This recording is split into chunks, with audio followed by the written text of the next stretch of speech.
They thought he was just another tired black man in a wrinkled suit. No lawyer, no allies, no chance. He walked into that courtroom like smoke, quiet, steady, impossible to hold. Two officers laughed. The judge barely looked up. They saw a defendant. They never expected to meet their reckoning, because when he reached into his coat, they didn't see it coming. Not the badge, not the title, not the years of silence he carried like a weapon. Deputy Director, Federal Investigations Division, Internal Affairs. That's what the badge said. And by then, it was already too late. You're watching a true story about power perception and the cost of ignoring quiet men. Where are you watching from, and what time is it right now? Let us know in the comments. The courtroom was neither grand nor old, just a box of beige walls and tired tile floors echoing with the shuffle of papers and the murmurs of strangers waiting for their names to be called.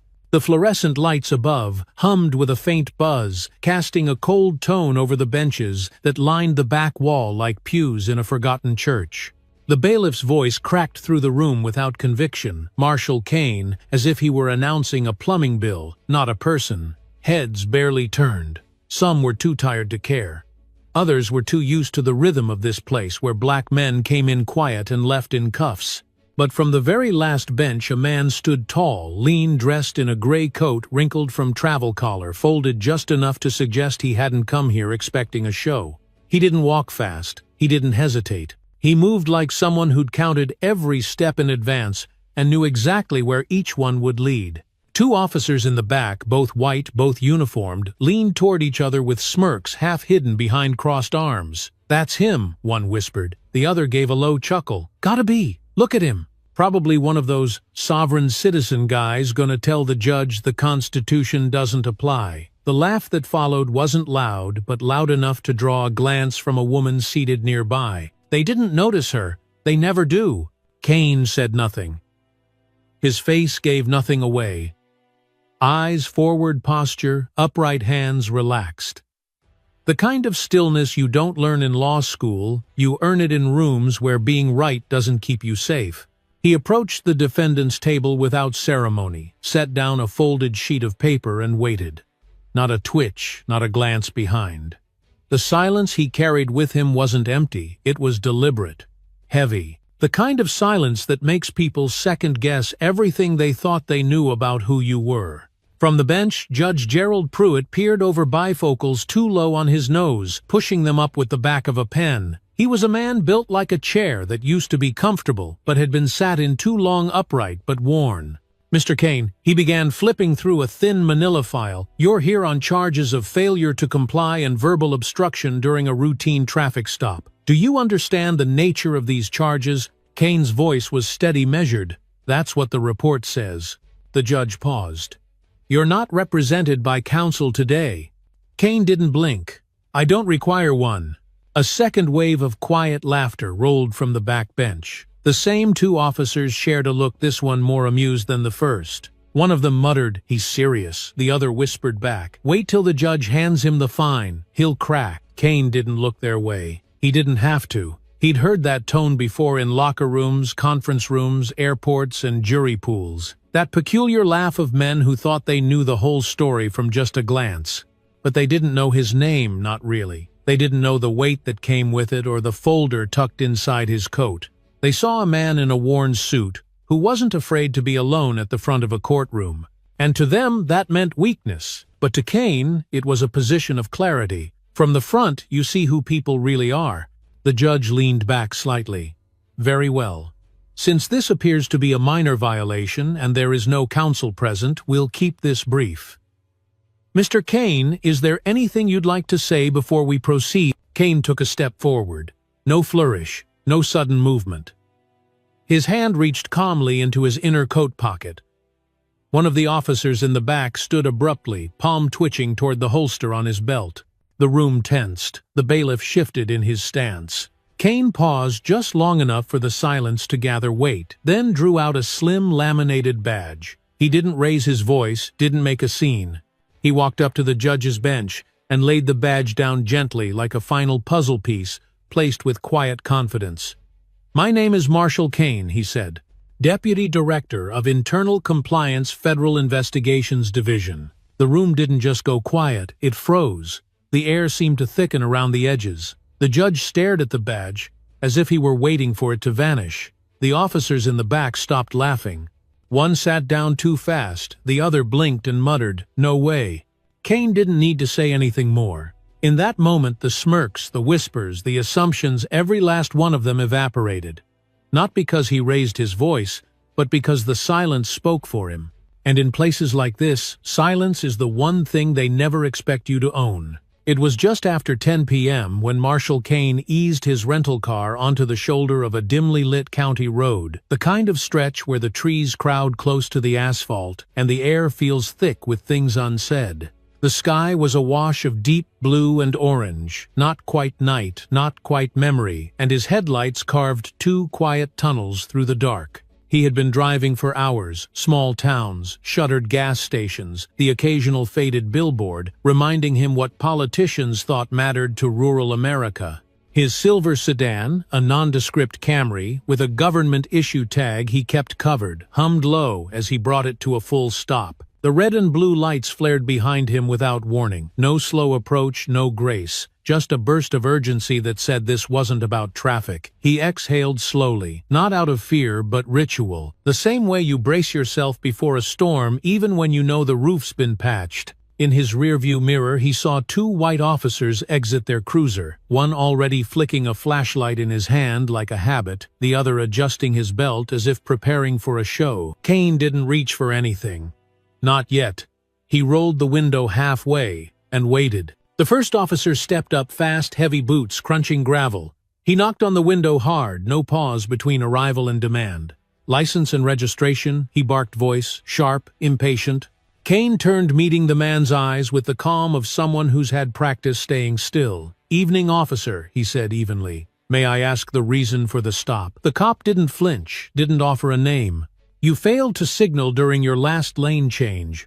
Kane nodded, once slow. "I believe I did signal, but here's my license," he said, handing over the card. The officer snatched it without looking. From the passenger's side came a second knock, lighter but no less commanding. The other officer had circled around, appearing at the edge of Kane's vision. "Got anything in the car we should know about?" he asked. Kane turned slightly. "No, sir." There was a pause, a small invisible test hanging in the air. Then the first officer leaned in, his voice edged now. "You got something to hide?" Kane shook his head. "I asked why I was being stopped."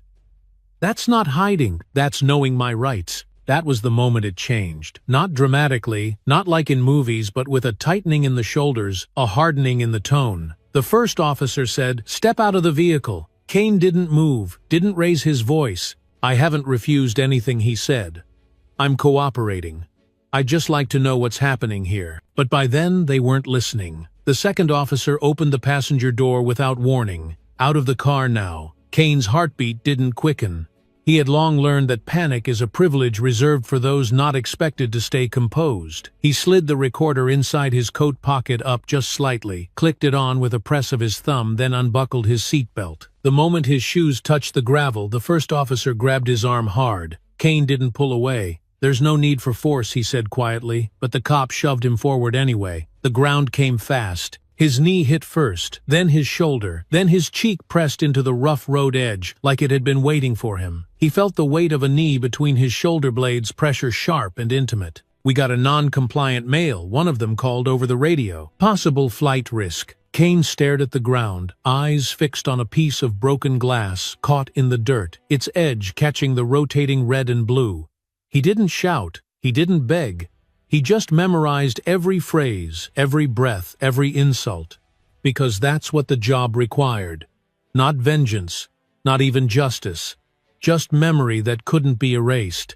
They cuffed him and dragged him up without ceremony. "What's your destination?" one asked, checking his wallet again. Kane didn't hesitate. "Can't say," he replied. "Federal protocol." The phrase hit them like a bad joke. "You think you're above the law," one snapped, spitting the words. Kane met his gaze squarely. "No, sir," he answered. "I respect it enough to follow it." By the time they loaded him into the cruiser, the tone had shifted again. Not out of guilt, but performance. They had a story to build now, a narrative that explained why a calm man in a rental car had to be on the ground.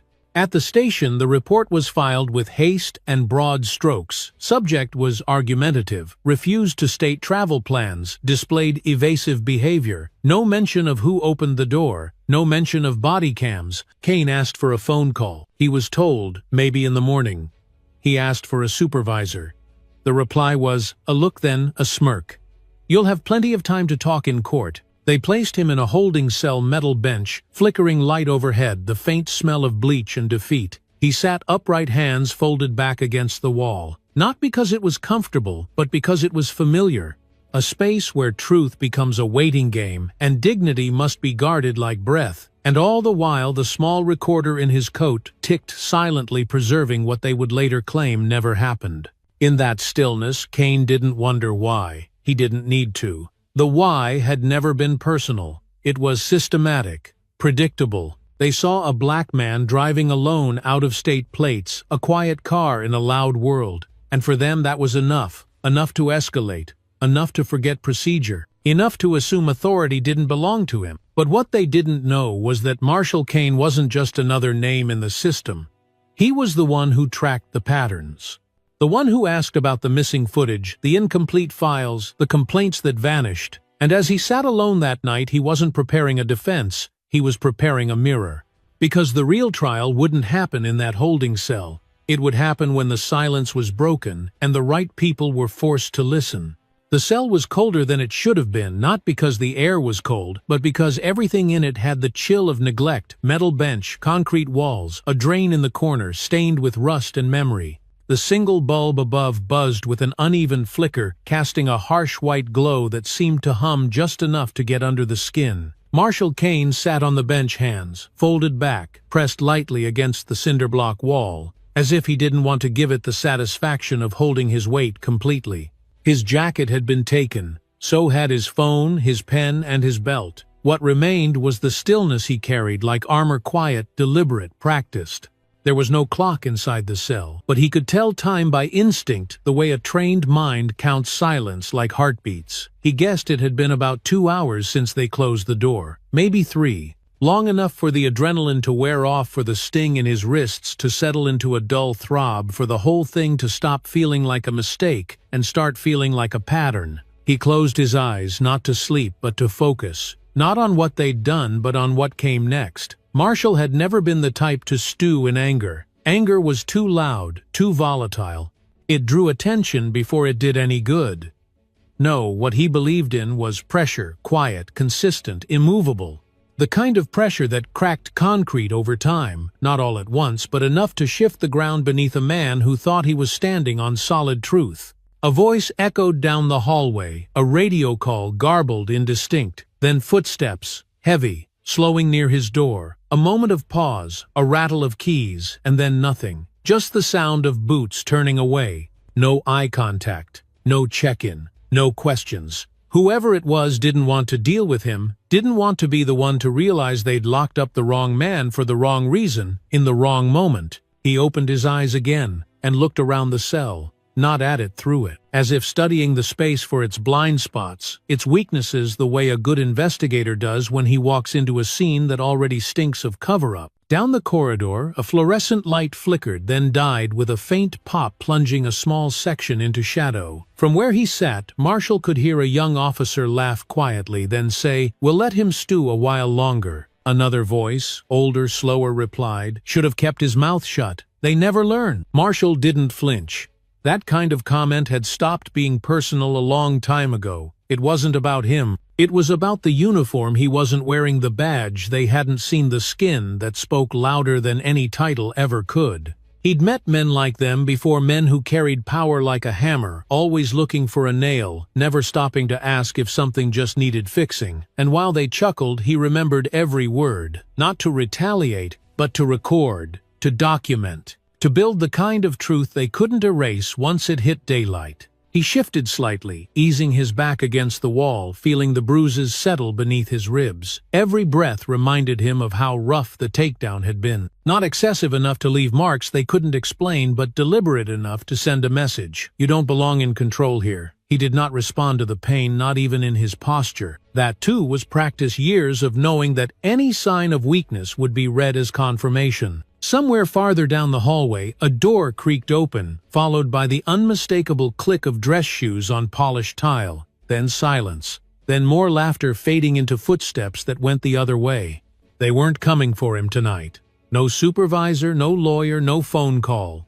Just the drip of something unseen in the distance and the buzz of a vending machine that no longer worked but still hummed like it had a purpose. He leaned forward, elbows on knees, hands together like in prayer, but there was no asking in him, only calculation. He went over the sequence again, the stop, the questions, the moment the officer opened the passenger door without cause, the moment he felt the knee in his back, each word, each movement, each failure of protocol. He organized it all in his head, not just as memory but as testimony, because in his world what happened to you didn't matter unless you could prove it. And proof was the one thing he knew how to gather better than anyone else in that building. The small recorder in his coat, wherever they had tossed, it was still running, unless they'd thought to turn it off, which given their confidence they likely hadn't. That recorder had heard everything, and so had he.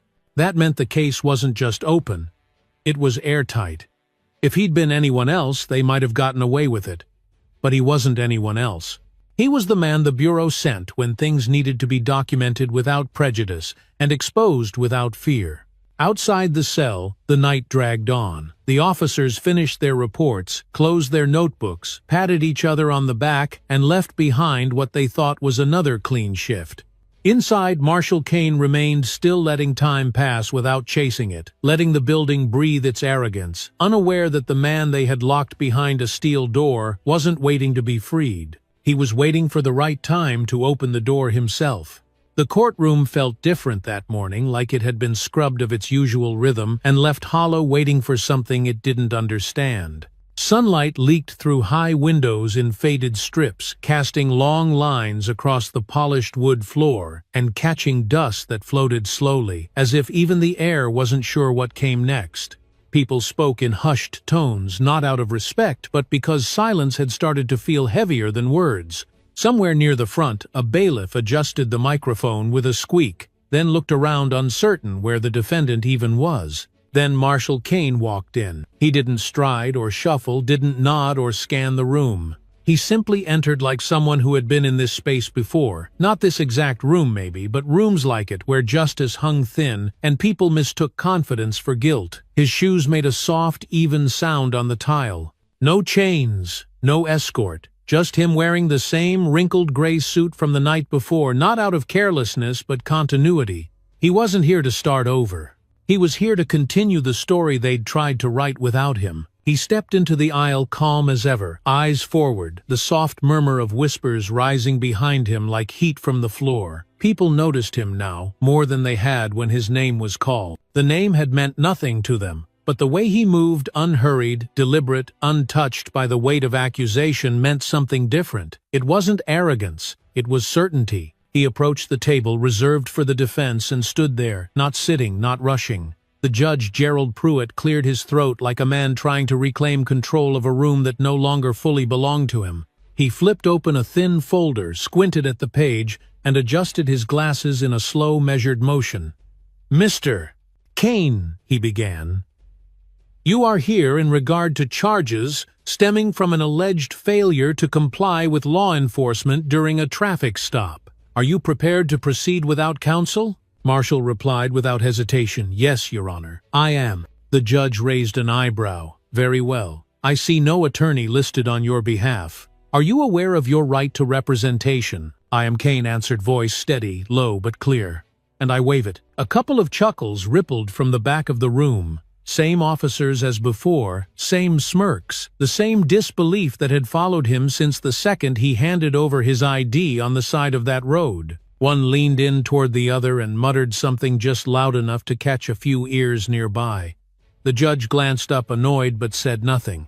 His gavel remained untouched. Kane didn't acknowledge the noise. Instead, he took one step forward and reached into the inner pocket of his suit jacket. The motion was smooth, controlled. But even that was enough to send a ripple through the courtroom. One of the officers stiffened in his seat hand, twitching toward his belt, not drawing his weapon but close.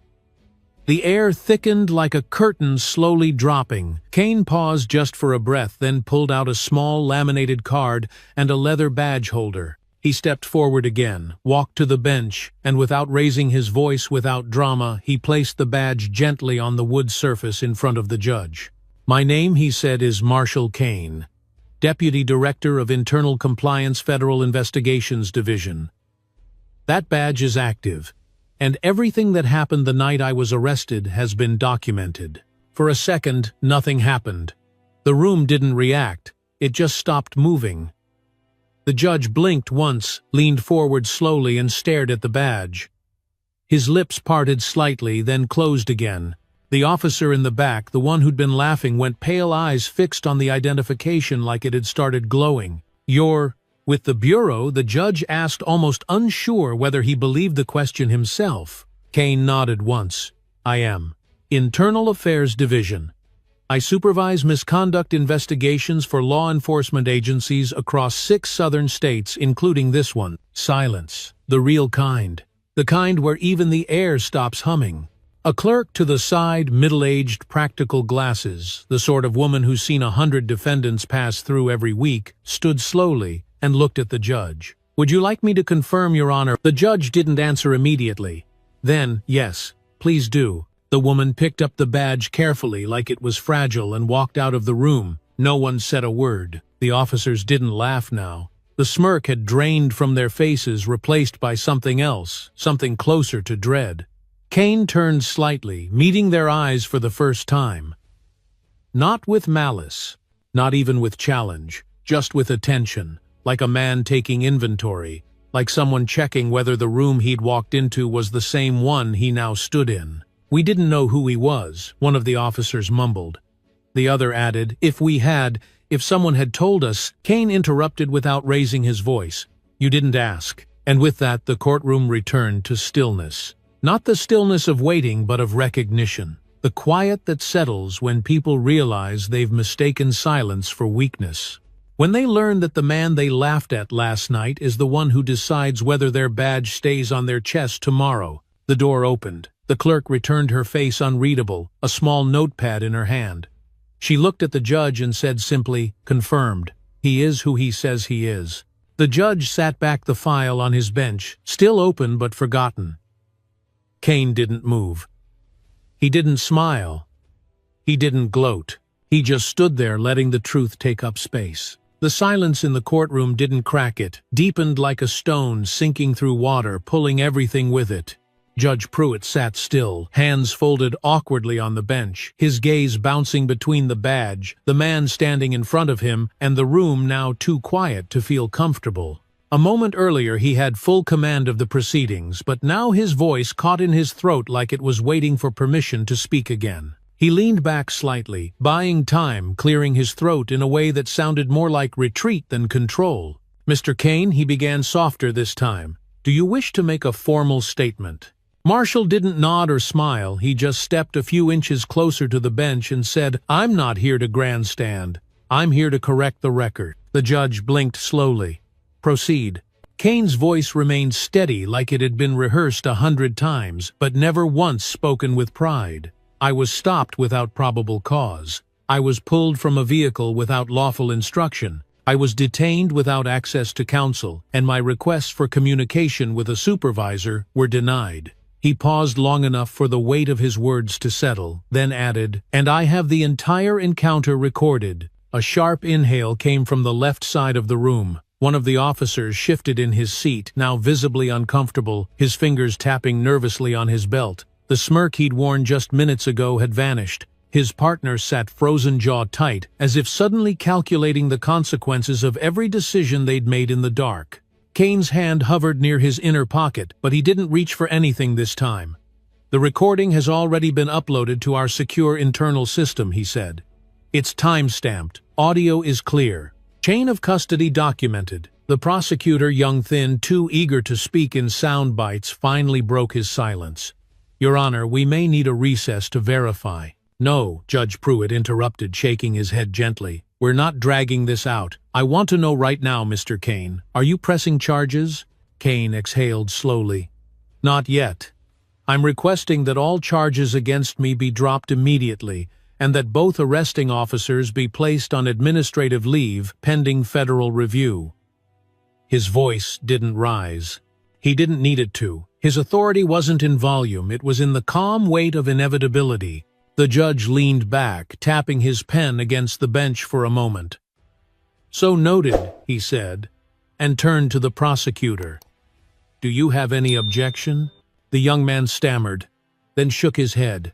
"No objection, Your Honor." The ruling came swiftly, all charges dismissed. Officers Collier and Nash are to be relieved of duty effective immediately. That's when the room changed again, not with outrage, but with an uneasy stillness. The officers remained seated, their faces rigid, as if waiting for someone to explain what had just happened to them, but no one did. Kane turned to face them fully, now not with anger, not with spite, just clarity. "This isn't just about me," he said plainly. "It's about every person you've stopped who didn't have a badge. It's about every citizen who didn't know they had the right to ask questions. I knew, and I still ended up face down on gravel." Collier finally stood, his voice cracking through the hush.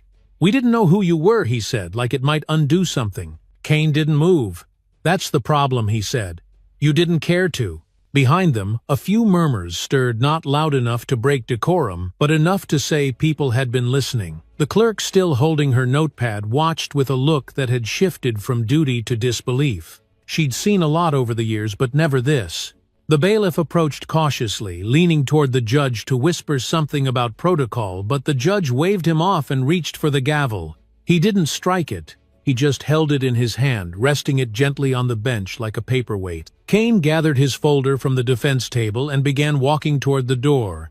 He didn't linger, didn't glance back, didn't need to. The room would remember him without being asked to. Outside, the morning sun had finally warmed the sidewalk.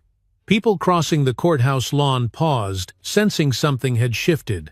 A few reporters loitered near the steps, not yet aware that a federal investigation had just been triggered behind the walls they leaned against. Kane ignored them. He walked past the news vans and down the block, breathing in the still, cool air of a town that had just been jolted awake. In his car, he slid behind the wheel and sat for a moment, hand resting on the steering column, eyes forward. There was no satisfaction, no catharsis. Just a low, familiar pulse of purpose in his chest, the kind that never went away. The job wasn't done. This courtroom was just one node in a much larger web. He pulled out his phone, opened a secure channel, and recorded a short memo. Kane, subject preliminary exposure, requesting audit sequence, begin immediate escalation. Then he hit send and started the engine. Back inside, the officers were being led from the courtroom, not in cuffs, but in silence, their steps slower than before, eyes cast downward. The judge remained on the bench, unmoving, as if he too had to sit with what had just taken place. This wasn't justice fully served. It wasn't accountability completed. But it was a start, and for Kane, that was enough for now. That night, back at the motel off the quiet stretch of Route the 17th of March, Kane sat at the edge of his bed with the kind of stillness that doesn't ask for peace, but demands focus. The hum of the old air conditioner buzzed in the corner, pushing out a stream of lukewarm air that barely stirred the heavy silence inside the room. The curtains were drawn tight, though the faint gold from the parking lot lights bled through the edges, casting a long shadow across the patterned carpet. He hadn't turned on the television. He didn't need noise. He needed clarity. His laptop sat open on the nightstand beside him, screen-dimmed cursor blinking over an empty report template, like it too was waiting for permission to speak. Marshall leaned forward, rubbed the bridge of his nose, and took a slow breath through his nose before placing his recorder next to the keyboard. He clicked it once, no playback, no review, not yet. The file was intact. The timestamp was clean. But what mattered now wasn't just what they'd done to him. It was what they'd done before him, and what they'd do again if nobody stepped in. He opened a new folder, titled it Jefferson County Preliminary Audit, and began entering names. Not just the officers who pulled him from the car, but others. The ones whose names had shown up in previous reports. The ones who had been mentioned by former plaintiffs. The ones who filed arrest records that didn't match booking videos if those videos existed at all. He had seen these patterns before dozens of times across states that kept insisting they didn't have a problem. But the numbers always told a different story. Patterns don't lie. People do. He cross-referenced the arrest report from that night language designed to be vague and slippery. Subject displayed evasive behavior. Subject raised tone during questioning. He highlighted every line, copying them into a document labeled Flagged Language Index. Kane had spent years building that database terms designed to justify escalation without evidence, phrases that turned ordinary citizens into threats in the blink of an eye. There were hundreds of them reused across departments like a shared dialect of deflection. And Jefferson County was fluent. He sent a secure message to his contact in Washington, Grace Mendoza, oversight liaison with a sharp mind and a lower tolerance for delay than even Kane himself. The message was short: preliminary review complete. High-risk indicators confirmed. Requesting audit protocol clearance and support personnel. Priority elevated. Within minutes, the screen flashed with an incoming secure reply. Clearance approved. Staff deployment in motion. Site lockdown to follow confirmation of compliance hold. Kane closed the laptop gently and leaned back in the chair. His shoulders ached, not from the ride, not from the takedown, but from the weight of knowing what came next. The job was never just paperwork. It was confrontation without rage, exposure without spectacle, and the patient, relentless excavation of truth in places built to hide it. He took off his shoes finally and let his feet settle on the worn carpet.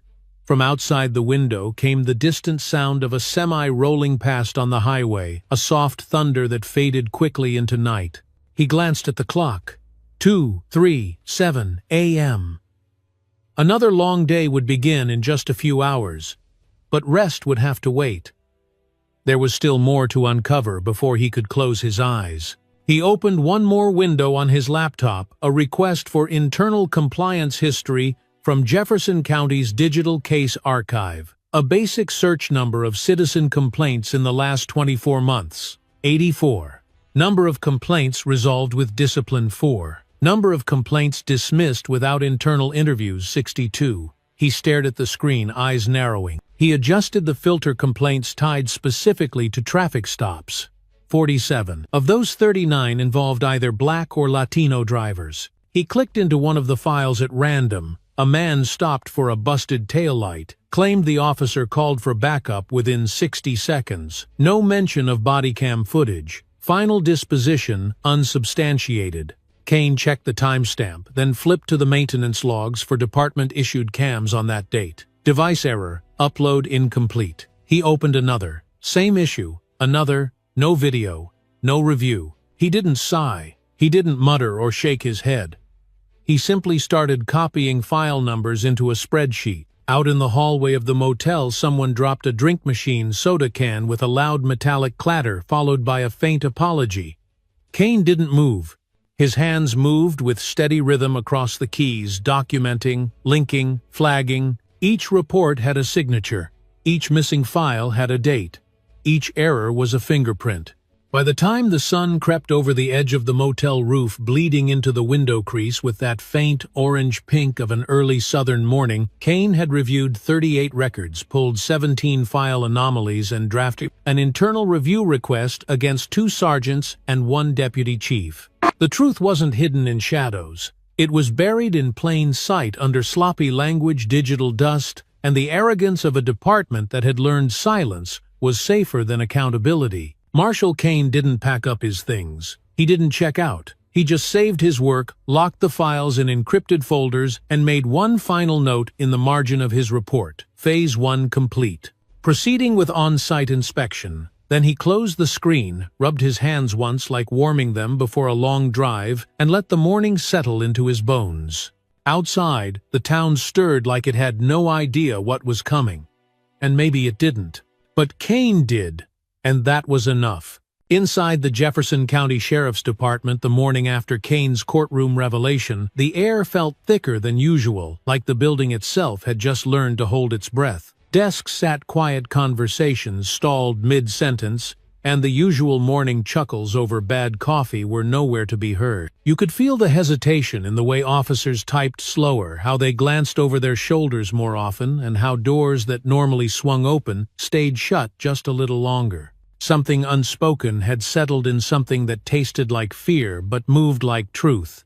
In the records room tucked behind dispatch, Sergeant Laura Bishop sat hunched over a desktop computer that hadn't been updated since the Obama administration.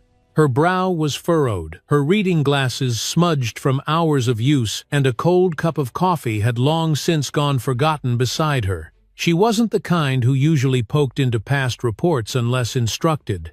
But today felt different. Today felt like the wall everyone had been leaning on for years had finally started to crack. She clicked through old complaint files with deliberate precision eyes, scanning for language patterns she never used to question. Unsubstantiated. Subject uncooperative.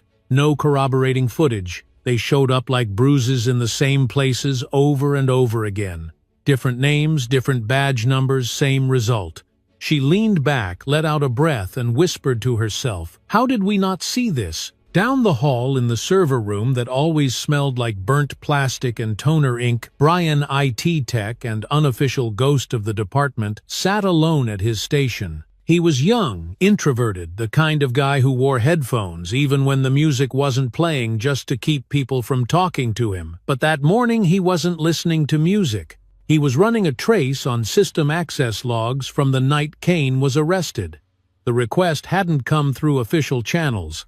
It came through a secure, anonymous message flagged as Integrity Tier 1.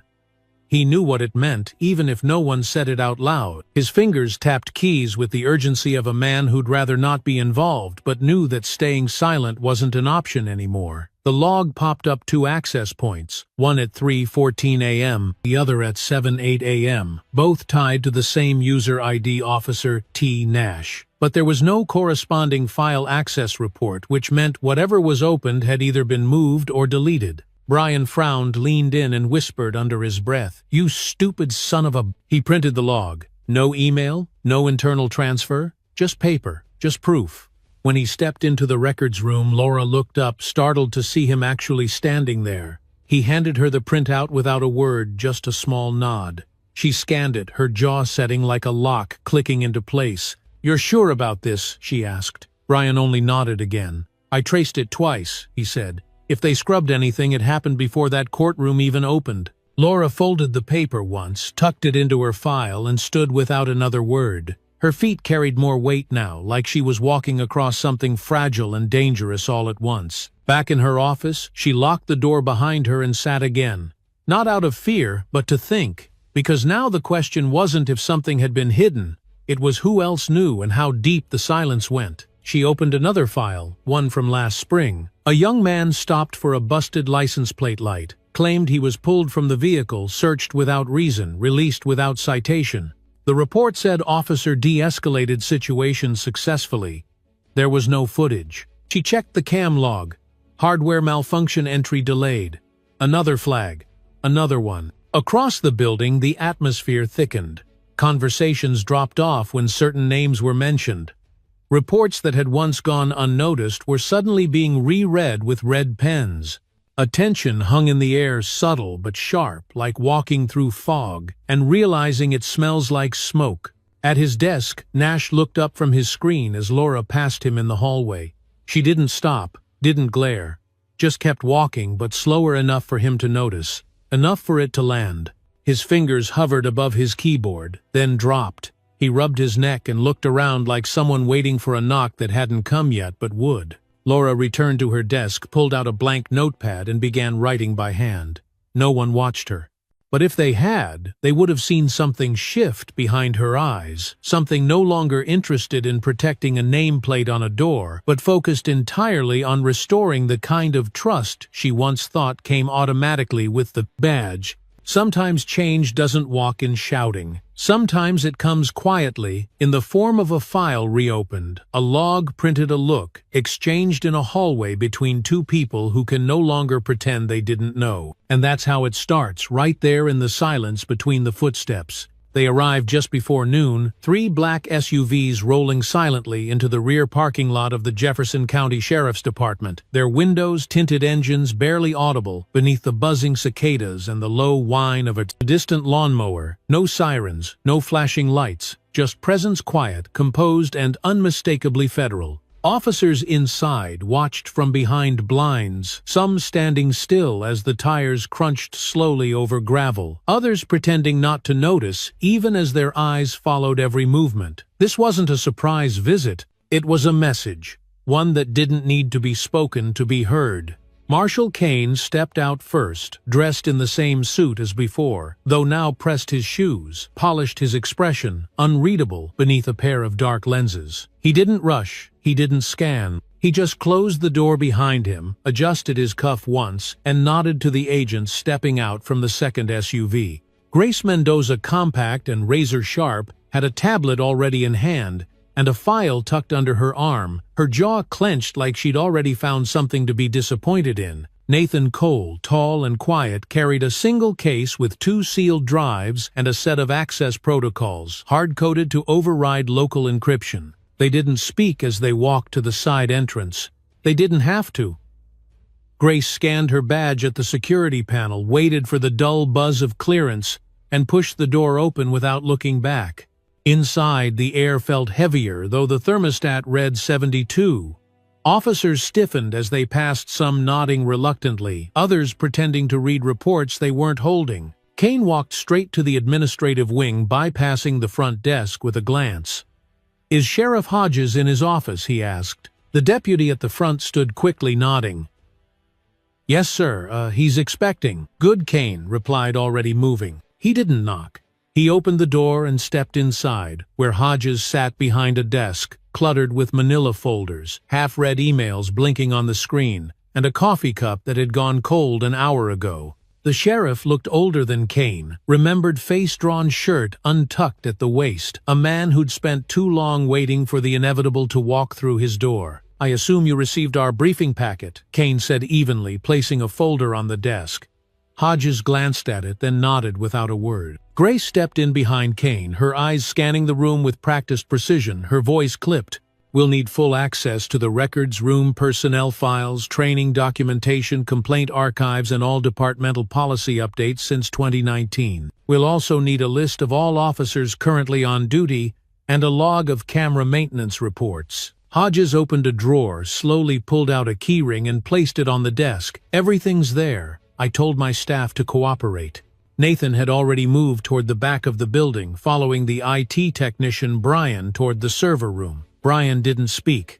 He just walked shoulders, tense eyes flicking toward every closed door like he expected one to open suddenly. Inside the server room, Nathan placed his case on the floor, opened it with a soft click, and began the process of mirroring every database connected to the body cam network, timestamp logs, access points, internal report edits, and external server pings. Within minutes, he found 2 entries marked incomplete. Both had been flagged. One had audio. He isolated the file, flagged it, and kept going. Back in the records room, Grace laid out documents across the table, like cards in a game no one wanted to play. "This policy's 4 years out of date," she said, holding up a training manual. "No escalation protocol updates, no documentation of de-escalation courses, and 0 confirmation of compliance refreshers. When was the last federal audit?"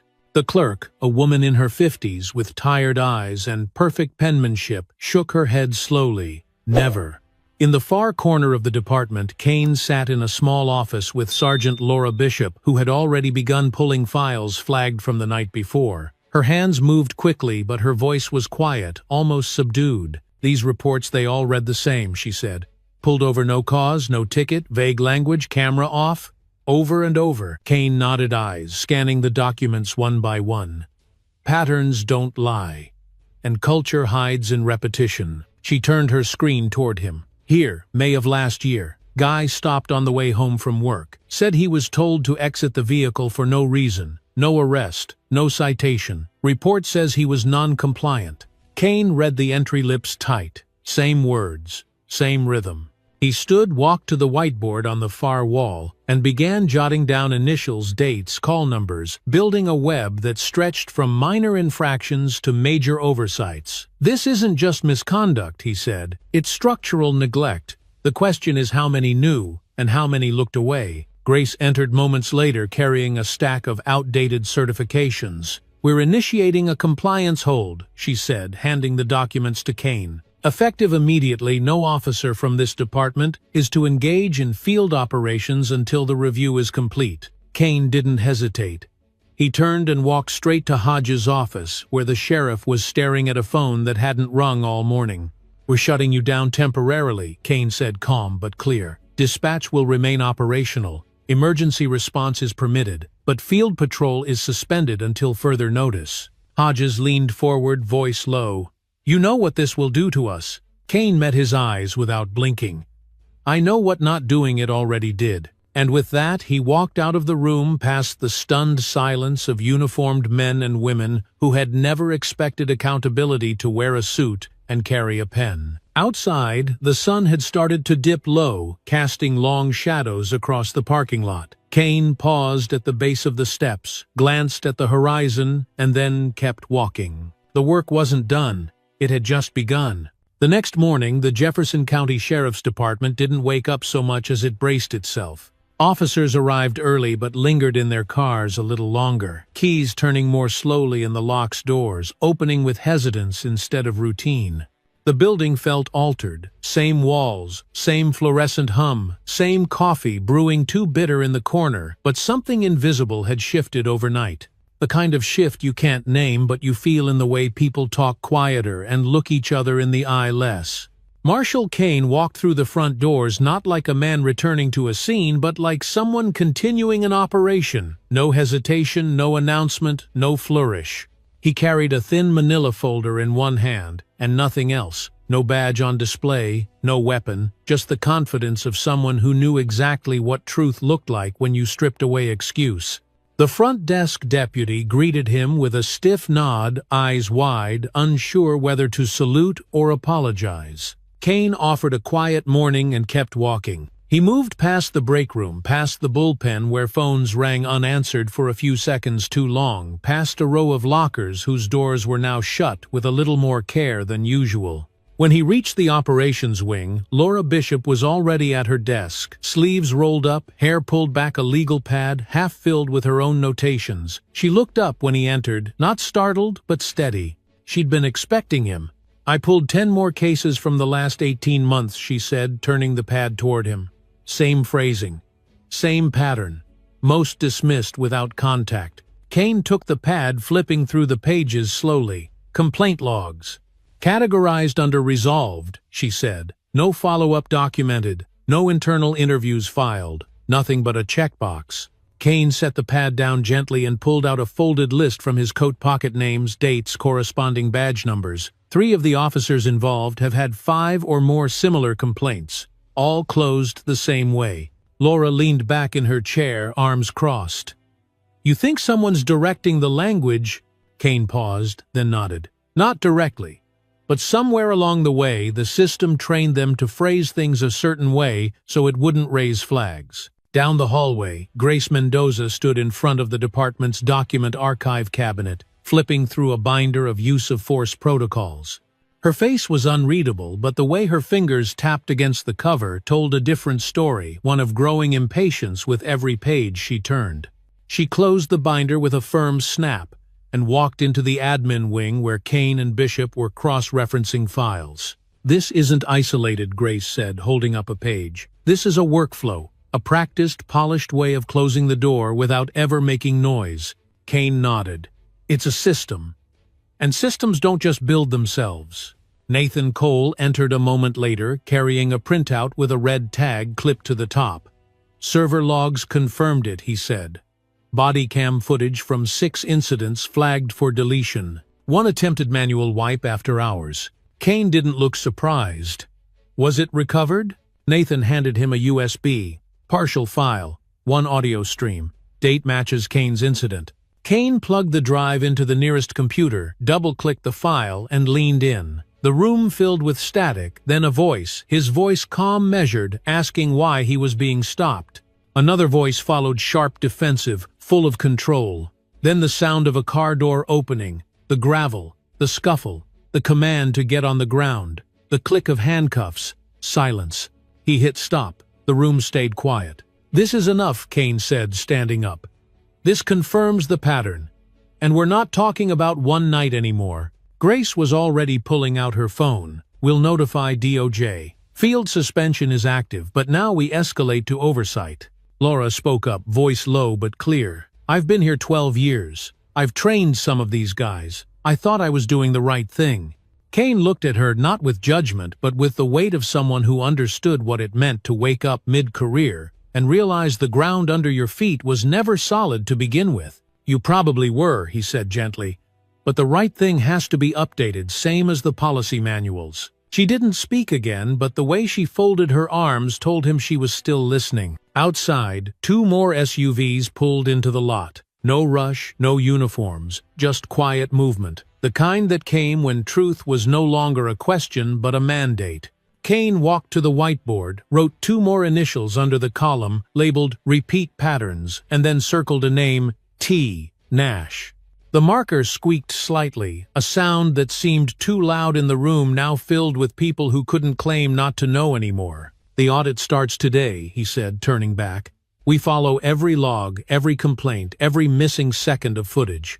No one gets protected, no one gets left behind."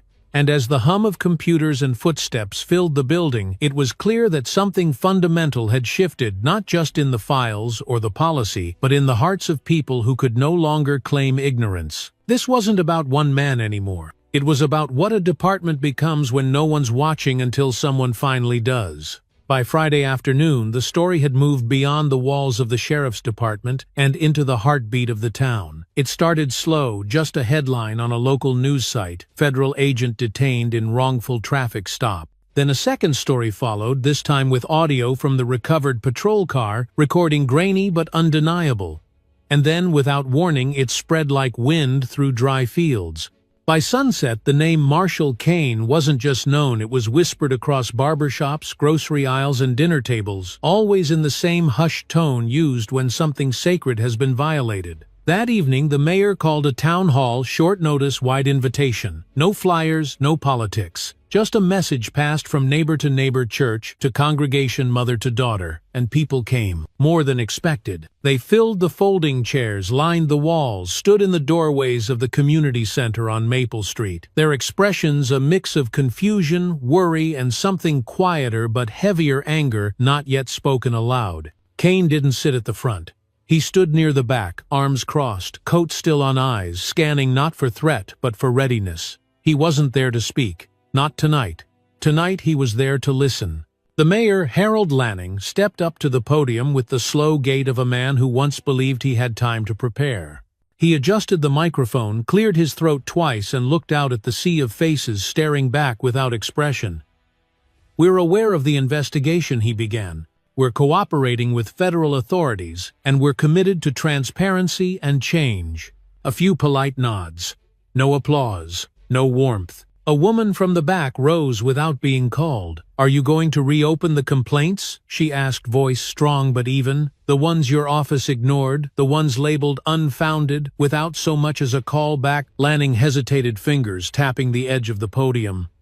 "We're looking into that," he replied. "No," she said, her voice louder now. "Don't look. Act." The first real murmur of agreement spread through the crowd, scattered but clear. Kane's gaze didn't leave the mayor. He watched how the man blinked slower now, how he swallowed like each question was heavier than the last. One by one, more voices joined. A teenage boy with his football jersey still on spoke next. "I got stopped walking home from practice. Officer asked if the bag on my back was mine. Said I didn't answer fast enough. Told me to sit on the curb until backup came. I was 14. A woman in scrubs raised her hand. "I got pulled over twice in 1 week. Told I matched a description both times. I've been living here 10 years, never had a ticket." Then an older man stood, gray hair, hands folded behind his back, voice quiet but cutting. 1989, he said. I was pulled over cuffed and told I was lucky they didn't drag me in. No report filed. No one believed me. So I stopped telling it. Until now. Each story layered on the last, not in volume but in weight. No shouting, no fists. Just truth that had been held in too long and was finally allowed to stretch. Midway through, Sheriff Hodges walked in his face, pale eyes sunken like a man still trying to outrun a storm that had already arrived. He didn't try to sit. He stepped to the front, took the mic, and cleared his throat like a man preparing to bleed publicly. "I've been in this department 31 years, he began. "I trained some of the officers who are now under review, and I'm here tonight, not as your sheriff, but as someone who needs to say the words I should have said a long time ago." The room quieted, not to give him space, but because no one trusted what came next. "We didn't know who Mr. Kane was when we detained him," Hodges continued. "But that's not the problem. The problem is we didn't care who he might have been, and that's on me." A few heads nodded. Others remained still. No one interrupted. "We're going to reopen those complaints," he said. "All of them. And we'll cooperate with federal oversight. Anyone involved in a pattern of abuse will be investigated, including me." A woman near the front stood. "Talk is cheap," she said. Hodges nodded once.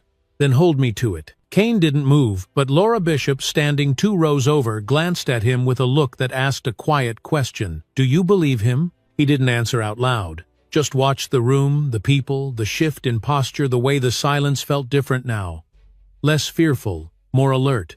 After the mayor returned to the mic to mumble thanks and encourage civic patience, the crowd didn't disperse quickly. They lingered in clusters near the exits, talking low, some exchanging numbers, some revisiting memories, some finally saying things they hadn't allowed themselves to before. Kane stepped outside into the night air, cool now, tinged with the distant smell of fresh-cut grass and rain that hadn't arrived yet. Tamara Wells joined him, hands in her jacket pockets, her voice quiet. "Didn't think this many people would show." "They always do," Kane replied, "when they stop being afraid of their own silence." They stood in silence a moment longer, listening to the rustle of movement inside, the voices rising and falling, like a town slowly remembering its own strength. This wasn't over. Not by a long shot. But something had shifted. Not in the system, but in the people watching it. And sometimes that's where real change begins. Not in headlines or courtroom rulings, but in the way a room leans forward when someone finally tells the truth out loud. Monday morning came with a kind of hush that didn't feel like peace. It felt like the quiet that comes before something breaks. The sun was out, but low and uncertain, and the sidewalks near City Hall were unusually empty, as if the town itself was holding its breath. Inside the building, beneath the old fluorescent lights and faded state seal, 3 people waited in a meeting room that had seen more birthday cakes and retirement speeches than moments like this. Marshall Kane sat at one end of the conference table, his folder already open, pen resting across the top of the first page. To his left, Grace Mendoza clicked a ballpoint slowly, rhythmically, her eyes scanning her own set of documents with the kind of stillness that comes from long practice. Tamara Wells sat beside her, wearing a dark blazer she rarely wore, unless the stakes were high. Her notepad was blank, but her mind wasn't. She'd seen the shift last week from apathy to discomfort, and discomfort to pressure. And now it was time to see if pressure would finally lead to action. Mayor Harold Lanning entered the room with a weak smile, the kind meant for cameras even when no one was filming. He nodded to each of them, but didn't make small talk. He didn't ask how the weekend went. He knew better. The air wasn't thick with hostility, it was thick with consequence. And he could feel it gathering around him like a storm he couldn't defer anymore. Kane didn't bother with pleasantries. He opened the folder and pushed it across the table. "These are the preliminary findings," he said, his voice level, no sharpness but no softness either. 5. Confirmed violations of departmental policy. 3 instances of report falsification. 2 cases of tampered body cam footage. And 1 active attempt to obstruct a federal inquiry. The mayor's face didn't change, but his hands tensed around his coffee cup like it might crack under the pressure. "Are you recommending prosecution?" Kane didn't answer right away. He looked at Grace, who gave a small nod, then back to the mayor. "We're recommending a full personnel audit. Immediate. And the removal of Officer Troy Nash." Lanning set the coffee down slowly. "That's one of our most senior patrol officers." Tamara leaned forward, her voice steady. "He's also responsible for at least 4 closed complaints where footage went missing, all involving the same racial bias pattern. The community knows. They're watching. And they're not interested in half measures." The room was quiet except for the low hum of the building's ancient air conditioning unit. Lanning looked down at the folder again, like the paper might offer him a different truth if he stared hard enough. "You're asking me to fire someone who's been with this department for over 15 years. "We're not asking," Kane replied.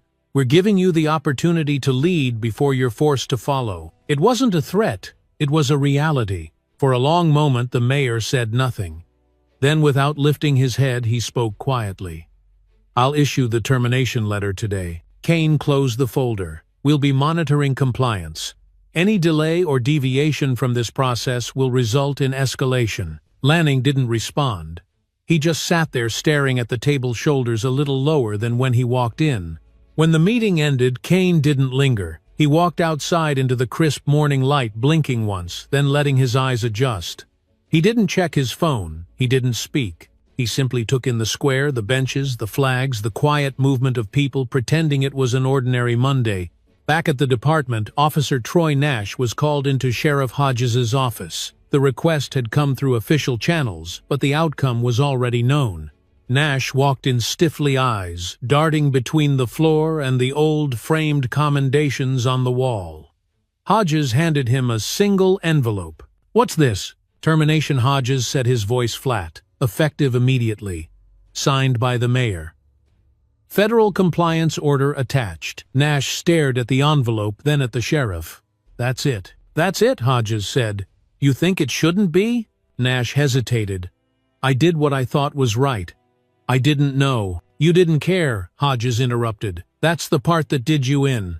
Nash left through the side door. No uniform, no goodbyes, just the sound of the latch clicking shut behind him. Tamara stood in the hallway outside the office, arms folded, watching the department shift like a house that had finally admitted it had termites. Some faces looked relieved, others looked bitter. But the change had happened, and there was no closing that door now. Later that evening, Kane returned to the community center, not for a speech, but for a meeting with the same people who had spoken up days earlier. They asked questions, they pushed, and they expected answers. This time they got them. As the sky darkened outside, Kane sat with the mayor, the sheriff Grace, and 2 DOJ representatives to begin drafting the new departmental protocols: mandatory training audits, camera usage, accountability, anonymous complaint mechanisms, quarterly public reporting. No one clapped. No cameras flashed. No victory was declared. But the work had finally started. Quiet, slow, necessary. And that for now was enough. The sun had already dipped below the rooftops by the time Marshal Kane stepped outside the department building for the last time. The light was soft and stretched long across the street, casting shadows that didn't threaten but lingered, like thoughts too quiet to speak. The air carried that familiar scent of warm pavement cooling under nightfall, and somewhere down the block, wind chimes knocked gently against a porch rail. It was the kind of evening that made small towns feel honest again, even when they weren't yet. Kane stood still for a moment on the concrete steps, his hand resting on the railing, watching the last of the clerks switch off their lights behind the frosted glass. Inside, a team from the DOJ was still cross-checking records, confirming badge numbers, logging complaints, reviewing training videos that hadn't been watched in years. They didn't rush. This part always took time, but it was happening. Slowly, carefully, thoroughly. In his jacket pocket, his phone vibrated twice, then stopped. He didn't check it.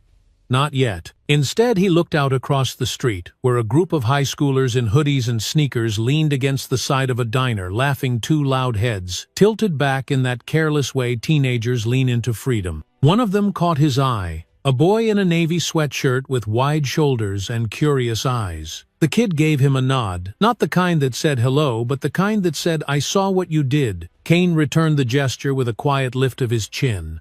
There was no ceremony, no speeches, no press. He didn't need it.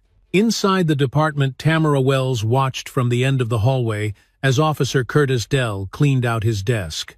He moved slowly, stuffing files into a box without looking up, his face, drawn eyes red, not from tears, but from knowing. Knowing he'd pushed it too far for too long. Knowing it didn't matter anymore whether it started with malice or just momentum. It ended the same. He placed his nameplate on top of the stack and closed the box gently like it contained something fragile. Maybe it did. As he walked out, he passed Tamara without a word. She didn't stop him. She didn't speak. She just watched, her arms folded, heart quiet, mind racing through all the years she thought silence was safer. But now she knew better. Kane crossed the square slowly, his footsteps soft on the cracked brick path that led toward the parking lot. He wasn't in a hurry. He never was. His rental car sat just where he left it, the windshield catching the fading amber light like a memory you weren't ready to let go of. He slid into the driver's seat, shut the door, and took a long breath before turning the key. The engine hummed to life without protest, smooth and steady like the work he carried inside him. On the passenger seat lay a fresh file, one he'd started that morning, filled with names from a different town in a different state. A place with a different badge, but the same problem. The work didn't end. It just moved. He picked up the phone and tapped a number from memory. One ring. Then a voice answered on the other end. "You ready?" "Yeah," Kane said. "Send me the next location." There was a pause. "Already?" "Already," he replied, eyes on the road ahead. Then he hung up. He didn't drive off right away. He let the moment sit. Let it breathe. Because that's what people never saw in the reports, in the hearings, in the internal memos. They never saw what it cost to keep walking into places like this and dismantle what had been built on decades of denial. They saw the badge. They heard the voice. But they didn't feel the weight of being the one who had to stay calm when others got loud, who had to stay kind when others got cruel, who had to be precise when others got reckless. This wasn't justice wrapped in banners. It was accountability written in margins, confirmed in silence, anchored by facts that couldn't be rewritten once they were spoken aloud. As Kane pulled away from the curb, he passed the diner again. The boy in the navy sweatshirt was still there, still watching. This time he raised a hand. Kane didn't wave. He just smiled, soft and tired but real. Because in the end it wasn't about proving who he was. It was about proving who they could be. If someone reminded them that the system wasn't broken by accident, it was built that way, and anything built can be rebuilt. But only if someone is willing to stay long enough to dig out the rot, speak the truth, and leave no one behind just because it would have been easier to look away. He didn't need a parade. He just needed the next address, and a road that would take him there. Sometimes the loudest message comes from the quietest man in the room. Marshal Kane didn't yell, didn't threaten. He just stood firm in the face of injustice and let the truth do the heavy lifting. And through his silence, his calm, his resolve, we're reminded of something vital, that dignity is not given, it's upheld. That respect shouldn't depend on uniforms, titles, or how loud your voice carries, but on how you choose to treat people when no one's watching. This story isn't just about one man standing up. It's about what happens when communities start listening, when silence is broken, and when truth refuses to stay buried. It's about how systems change, not overnight, not with noise, but with consistent pressure, clear eyes, and people brave enough to do what's right, even when it's hard. So if this story moved you even just a little, don't let it end here. Share it. Let it live on in conversations, in your thoughts, in your values. Talk about it with your children, your neighbors, your community, because justice, real justice, starts with awareness, and awareness begins with stories that can't be ignored. And if you haven't already, go ahead, like this video, subscribe to the channel, and hit that little bell so you don't miss the next story. Because we're not done, not by a long shot, and together we'll keep the light on truths that some folks would rather keep in the dark. Thanks for watching. Stay strong, stay aware, and stay human.